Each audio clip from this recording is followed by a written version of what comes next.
Hello there. Today we're talking about Nightmare Alley, the new Guillermo del Toro film that came out during the pandemic, where no grown-ups are going to cinema, bombed horribly, and is now already on VOD and things like that. You know, it's a real shame. But Del Toro has, he's got a reputation for jumping back and forward between big hits and big failures. I mean, it's like, it's just the way it goes. I mean, he's a certain taste that I'm working with on others. I mean, he's always going to be a kind of fringe figure to a degree because his films are not going to be the billion-dollar franchise films. They're the classier end of the genre. So there's a limit to how much they make, but then again, he doesn't spend a fortune on the films either. So usually they turn out pretty well. And even if they don't work financially when they're on release, there's enough quality to them that they're going to make their money back over time. They're not like massive risks. Which is why I think he's managed to eke out, even though it's not been the easiest thing, he's eked out a lot of films over time. And they've all basically lasted. He makes films that actually can be re-released and do well in various markets throughout the years. I mean, Chronos has been re-released so many times, you know. The Hellboy films, Blade, Pan's Labyrinth. These are all films that are always getting re-released. Even his more recent films that haven't done that well, like Crimson Peak, I would have an amazing re-release of that. I mean, he's a kind of director who does classy films, so there's always a market for him. He's a director who doesn't spend mega budget bucks. Even his bigger budget films like The Blade 2 or Hellboys or Pacific Rim, compared to an average blockbuster budget, are pretty small in comparison.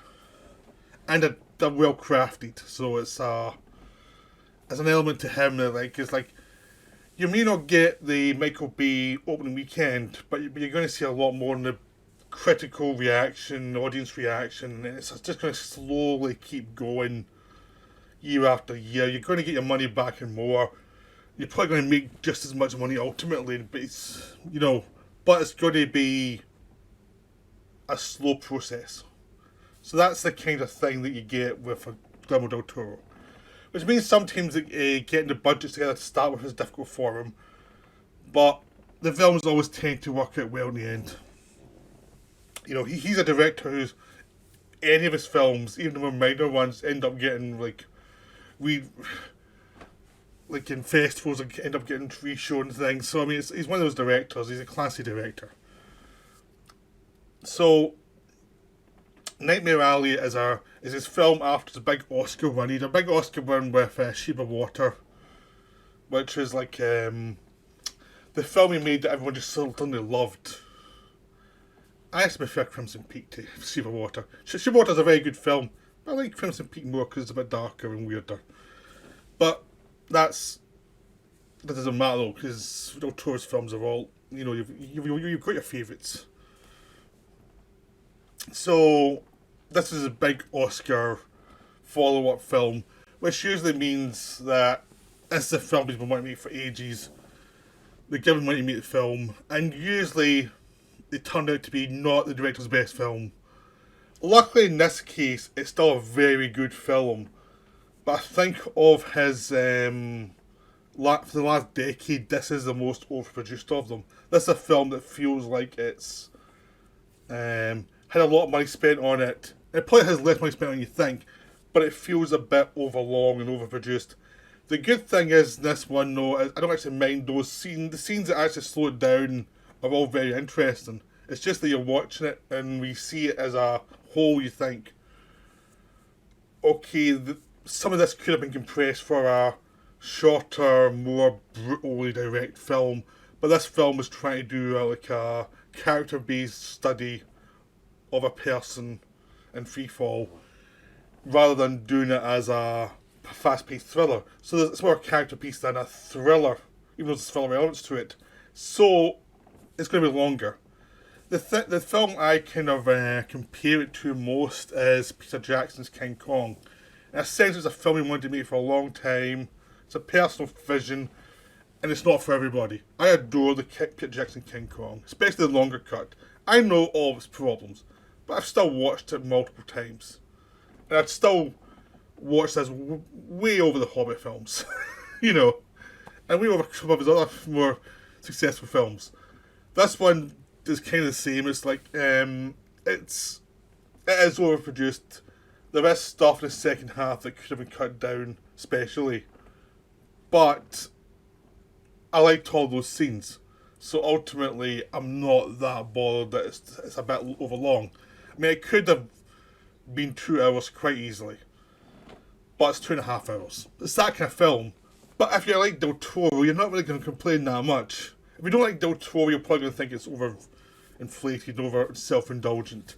It's that kind of thing. If you're into the director, you're going to love the extra stuff. If you're not, you're going to say, okay, that's his post-Oscar win film where he went over the top. It's like that kind of film. I mean, even though I'm a big Del Toro fan, I can't deny this is a self-indulgent follow-up film to an Oscar win. At least an interesting one. Because he takes a novel and there's been an adaptation before, and there was an original novel, which are very depressing novels. It's all about what you do to succeed in America, and what it says about what's actually under the surface of a person who succeeds. It's about the idea of the hustle in America and the drive, and how sometimes you have to do dubious things to get ahead, and there's that kind of thing going through, and it's like, what does it cost you ultimately, and what you're really searching for. There's lots of themes going through that. So there's looks at the calendar life in the first half of the film. There's the looks of the what's going on with the more respectable in the second half of the film, and you see like comparisons between them. And there's lots of stuff to discuss, so I'm going to continue this bit for non-spoiler, but then I'll go to spoilers, and I'll give you the cut-off point. It's probably the fairest way to do it, because there's certain things I'm going to do spoilers on to discuss, but there's things I can say without that. The performances are terrific, everybody is very good, but again, like what I said about the film, there's a bit too much of everybody. Everybody's got like one scene too much. I mean, they've already made the point, and they've made what we're going to see. There's always like one scene with every actor that you think, or every actor who's got more than two scenes, you get a sense of there's too much. There's like a scene too much that could have been clipped down, but they're all good. Everybody's good. Everybody is enjoyable. But in a pure noir, a pure 40s noir, it would have been more compressed. But this is trying to be something different, but at the same time, you know, it's that kind of weird mix. So all the acting's good, the writing's pretty good as well. It's based on a novel, try to be consistent with the novel, consistent to the era. Again, as I said, the film is a bit long, so this is a film you do feel like it could have been one more draft just to pare it down to its essence. You know, to get beyond, you know, the rubble, to get to the diamond, it feels like there's still a draft left to really push through. So everything's good. I mean, the one person I haven't seen mentioned much is David Strathairn, who is in the first half of the film, and he's really good because he's playing a guy who is doomed, and he's kind of the mentor for the lead character. He's very good because he's always very good, but he's been kind of overlooked in all the buzz of all the people who are in the film. But the acting's terrific. The directing is wonderful. Because it's very much Del Toro has pared it down. He's not doing over the top shots all the time now. He's actually much more simple shots to get the point across. But again, because it's excessive length, you don't feel it as much because he's got one instinct to do the simplest shot possible. He's got an instinct to lay it all out, and they kind of go against each other in a way. But it's interesting to see though. So it's not like a big deal. It's not like it's a problem, but it's not I feel like the film, it's not a major problem. The production designs are wonderful. But again, it's like so everything's well lit, everything's beautiful, but in the second half, they try to have everything so well lit to show the kind of corruption beneath. But it's almost too well lit. There's almost like you want to see the scabs of life going through the rich area that you get in first half a little bit more, just to give you the idea of approaching doom. It's too pretty, and it's almost like too production design, the way that life isn't even for rich people. That's the kind of flaw I'd say that the film's got visually. Now I'm going to the kind of spoiler area, so I hope you get what I'm saying about the film. I hope you go and see it. It's a very enjoyable film. It's 2.5 hours, but it's really well paced. For 2.5 hours, but it just could have been a bit shorter. But it's not a film you mind the length that much on. The spoilers. Basically, the plot is the rise and fall of Bradley Cooper's character Stanley, who starts off. He's this guy who's seen burning a body and escape into a carny where he starts at the bottom and he learns how to be a guy who's a worker for them. He does some of the heavy lifting. Then he learns how to be in some of the grifts, because the kind of lifestyle is always grifting. You're always trying to make your money the best you can, because this is just after the Great Depression. It's pretty much a lot of areas are going to are still depressed. You're trying to get money from people to make a living, and those people don't have much money, so you have to con them and grift them. And through this, Bradley Cooper's character learns to grift.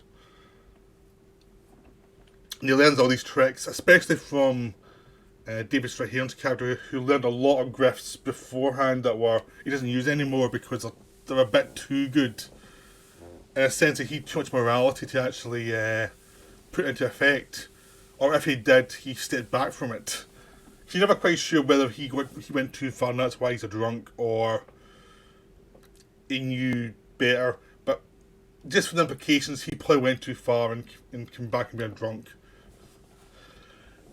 But Bradley Cooper gets the book that has all the tricks, and he's fallen in love with a Rooney Mara character who does these tricks with electricity. And through that love story, you get a sense of he's a decent enough guy. He's ambitious, but he's decent. Then we get to the second half of the film. After he's moved on from the carny, he's now a big sensation as a mentalist in New York. And you're starting to see the rot underneath him. You start to see there's a darkness to him that's he can't really come to grips with. He can't really come to grips with his past, of who he is, of what he is. And like a lot of schemers, he's always going for the next big thing. Even though he's making a lot of money, he's very rich, he's like, he needs the next thing, the next con. It's almost like an addiction to him. And he runs into Cate Blanchett's character, who's a psychiatrist, who's just as shady as he is. But she seems to be a bit more self-aware of what she is, even though she's obviously made some mistakes in the past.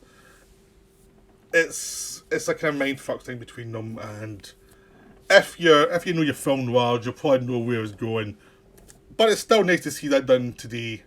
And there's a nice scene, or not a nice scene, but a really interesting scene where you see her scars from a job going wrong in the past, and he starts kissing the scars, and it just shows you how weird and twisted he is too. And you can feel really he's always keeping so much in. Like, he never drinks until he starts to get out of control, then he starts to drink. It's almost like he's always kept himself in control he knows there's rottenness beneath the surface. He's always kept himself in control so that will not get out, will not ruin his graft. But of course it gets out, he becomes much more ambitious, and it leads to his downfall, and it leads to scams that go completely wrong, including one great scene where he cons this rich family into believing their dead son misses them, and ends up causing the wife to actually go crazy and shoot the husband and herself. And there's stuff like that goes on. And it's really about the downfall of this guy played by Bradley Cooper. And it's probably his best performance, because he's playing a guy who seems like one thing but is actually something else, and he's just like rotten to the core.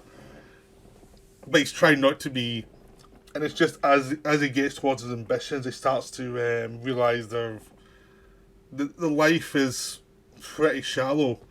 The life he's built for himself is pretty shallow, and the interesting thing is he learns how to graft and how to con people. But all it does is actually make him realise how gullible human beings are and how easy the con is on people. So ultimately, it causes a hollowness to him. It actually brings him closer to the things he's avoiding about himself. Which is the interesting thing in the film. It's like, it's that William Burroughs quote, the people look for a mark and then they realise the mark is you. Like you're conning yourself. It's the mark within is actually the thing that he's trying to avoid, but he's pushing himself closer and closer to it. So, I mean, ultimately the film's about his acceptance of his own futility and stupidity and the fact that he is just a mark. He's just what they call a geek. He geeks this character in the film you see early on, where he's the guy who bites the heads off chickens, and they're always alcoholics, and it's like, who would be like this? And of course it ends up Bradley Cooper is heading towards that fate and not realising it. And it's all, and that's what's good about the film. It's about what creates all these damaged people. Now there's fate, there's society, there's all this stuff about how cruel people can be to each other. But it's also what people do to themselves and cause themselves to be alcoholics and drunks, and how some people understand it and have who moderate it, have got enough compassion and sanity to keep themselves in control. Like there's characters played by like Ron Perlman and Toni Collette who know it's a con, but they're not utterly without emotion and decency. And they're the ones who survive because they understand what they are. And Rooney Mara's character in this is someone who starts to understand who she is, and she didn't understand who she was to start with, and now, to we speak to Bradley Cooper, she gets that again, like what she actually is. When Bradley Cooper's character doesn't, he doesn't reckon with his own greed and his own rot.